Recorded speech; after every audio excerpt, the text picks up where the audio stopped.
Ako, si Dakilang Pantot. Tara, samahan niyo ako sa aking munting buhay. At eto na nga ang aking case na ayusin ko muna yan. At syempre, bago ang lahat, syempre ang Great Taste White. Yan, saksak ko muna tong kape natin. Ang heater natin, syempre, tingnan muna natin kung may laman. Kasi mamaya, pag walang laman yan, edi nagkaputukan na. Tara, punta tayo dito sa dirty kitchen ko. Oops, may nakalimutan ako. Wala pala akong pupuntahan dyan. At tara, ito naman, kaya nag-aayos ako. Ito na yung game schedule ko. Manood po kayo, ha? At ito na, inaasikaso ko na to. Ang aking mga sandata. Yan nga po yung gamit kong tako, no? Yan po ay Conlin na tako. So yan, prepare ko na siya kasi ayusin ko yung tip. Baka mamaya tumabyok ako, nakakahiya naman. Live telecast po yan. At sana manood po kayo, ha.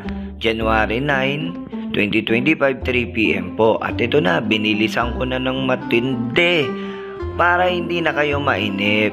Yan, tinuduhan ko yan, binilisan ko ng todo-todo yan, daan-daan pa yung asawa ko dyan, pakakaliwat kanan pa. At tara, tuloy lang natin tong ginagawa natin. Kasi, pag ito, wala akong ginagawa at wala akong karera, ganito ginagawa ko. Ang buhay ko ay weather-weather lang, ang buhay namin ay weather-weather lang.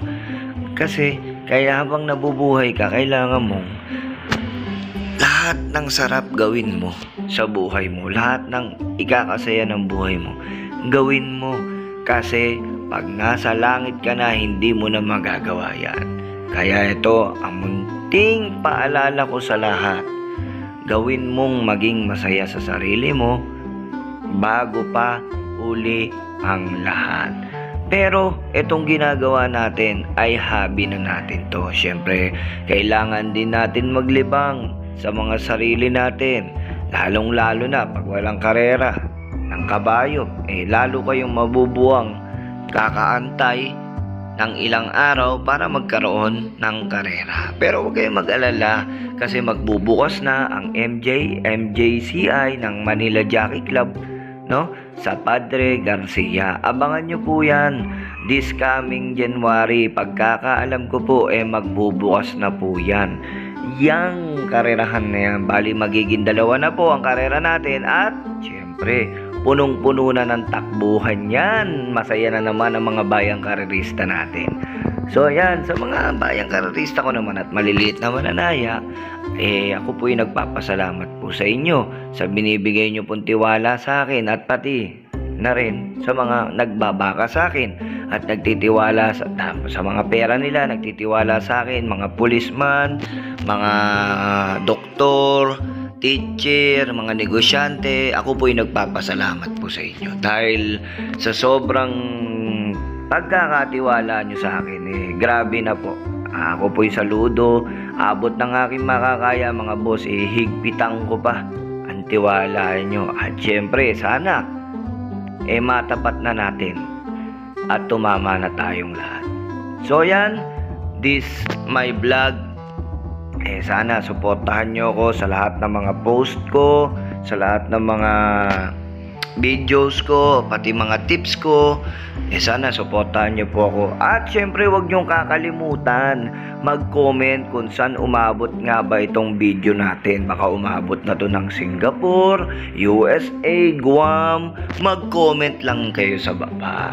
At least, para ma-shoutout ko kayo, ilagay nyo ang details nyo, pati kung saan kayong lugar, kung saan umabot itong video natin.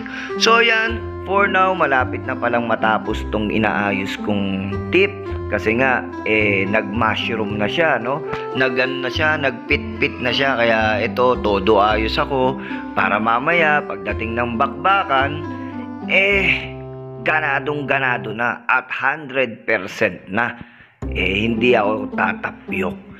So yun, mga bayang karerista at mga followers ko at mga subscriber ko, tandaan nyo, sa lahat ng sinasabi ko ay may munting aral. Pagdating naman po sa mga tips, walang kasiguraduhan po yan, pero malaki chance ang manalo. Abot ng aking makakaya. iiwas ko kayo sa mga dapat iiwas. Dahil pera nyo, isip nyo, sundin nyo. This is my first vlog. Thank you!